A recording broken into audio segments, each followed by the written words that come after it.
Pick your mans up.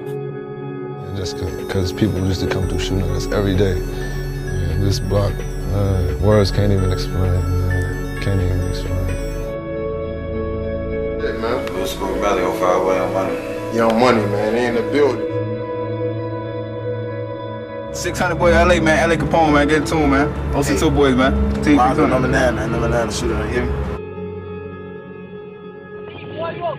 Hey, we get long, bitch. Yeah. What the fuck is wrong with you? Hey, I am Brick Squad. Brick Squad, boy. What the fuck is you talking about, boy? You have to be willing to die or go to jail for 100 years if that's the lane that you're stepping in. You have to understand that whether you're 15, 16, you got to think like a man. You know what I'm saying? So don't be in it. Oh, you're not? Why does everybody say you're only 16 years old? They say what they want to say. How old are you? 300. The story of Abir D. Rose Sardine.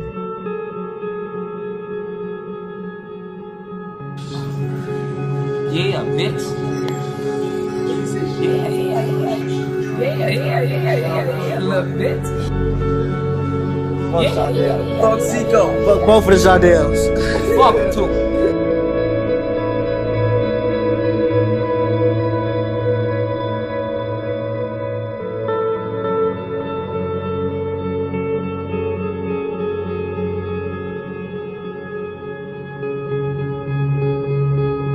Abir Sardine, or D. Rose as he also was called, is a former Black P. Stone from Motown. His father was a big Motown member, so it was natural for D. Rose to join Motown as well.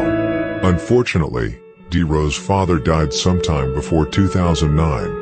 Around 2010, D. Rose became a member of 600, but remained Stone until after Lil Steve's death, before flipping to a Black Disciple. D. Rose was widely respected across all Black Disciple sets. He likely had the most respect since Brew Brew from a block.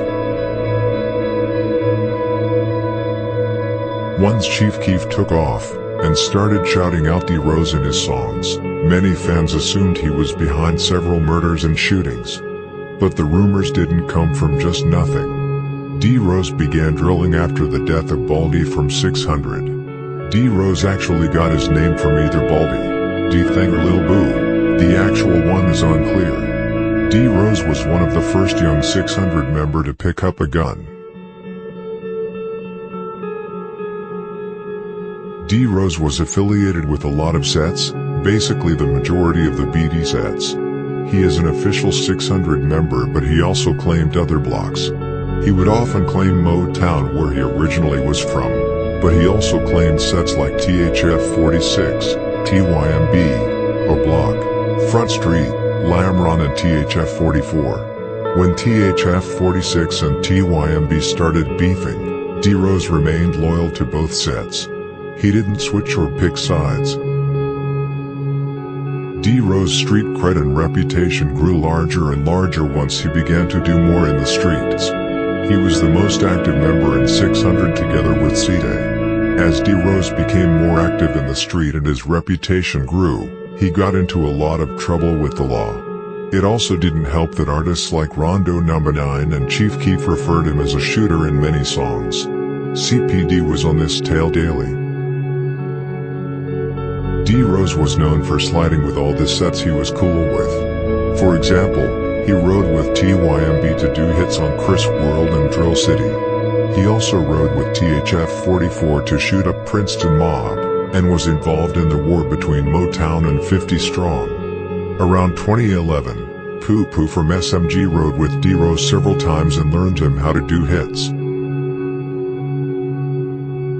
At one point, D. Rose was one of the most feared gangbangers in the city. Whether it was GD, BD, East, North, South or West, his name rang bells because of the work he put in.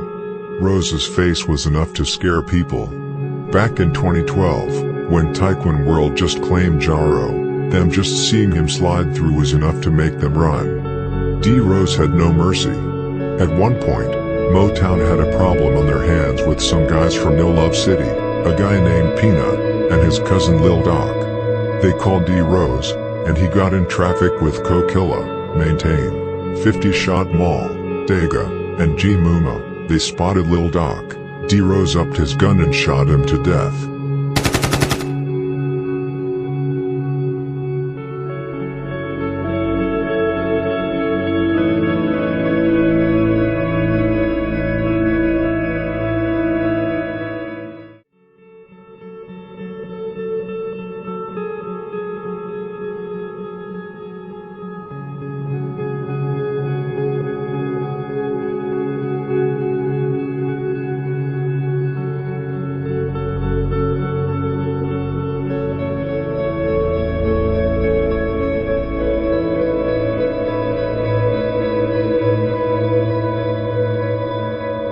After already doing so much dirt in the year 2012, Rose got in traffic yet again, this time with Poo Poo, Kiki, and J Money, lurking through Brick Squad territory.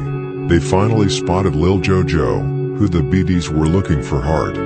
They shot him off his bike and he was later pronounced dead. When Lil Jojo died, there were multiple rumors that D-Rose pulled the trigger. The day after Jojo was killed, KK, D-Rose and possibly L.A. Capone were in a video, mocking JoJo, and then the same week, D-Rose was actually brought in for questioning and KK was murdered. D-Rose then got out, but was shortly arrested yet again for the majority of 2013. Also, both Lamron and 600's block was shot up the same week after JoJo's death. D-Rose was back out on the streets in early 2014. Everybody hoped that they finally would get a chance to kill him before he could drop another body, but he got out and scored big 2 times. Big V and Lil Mark. Because of D-Rose being so active in the streets, it eventually caught up to him. In 2014, Big V from Taekwon World was killed in a hit done by Lil Loss from Front Street and D-Rose. However, CPD was not necessarily focused on arresting the other men who were involved in the Big V hit. CPD had been looking for a while after a golden opportunity to lock up D-Rose for good. Now they had found it.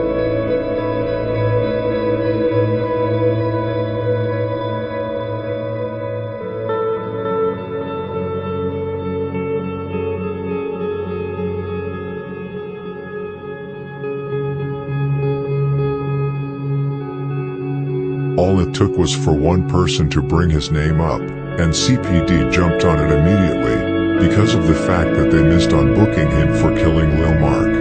After CPD reported on the retaliation for Lil Mark coming against 600, as well as finding out that D-Rose set the van on fire afterwards, it made them frustrated. However, the person who snitched on D-Rose was not LJ from Taekwon World. I'm not going to say the name. Since then, D-Rose has been sentenced to 40 years in prison. He had been working on an appeal, but it recently got turned down. Everyone believes CPD had made a mistake and booked the wrong person unknowingly, but the truth to be told, even if CPD believed D-Rose had nothing to do with Big V's murder, they would have no problem booking him for it anyway. Convicting him for Big V was the only way to get him off the streets. CPD planned on doing the same operation on KI, but unfortunately, she was killed 2014. During the time he had been locked up, D-Rose have talked a bit with Tay 600 and some other 600 members. The relationship with 600 has otherwise been pretty bad, as D-Rose feels like they abandoned him. He responds to fans here and there who send him letters, and his family recently created a Free D-Rose campaign.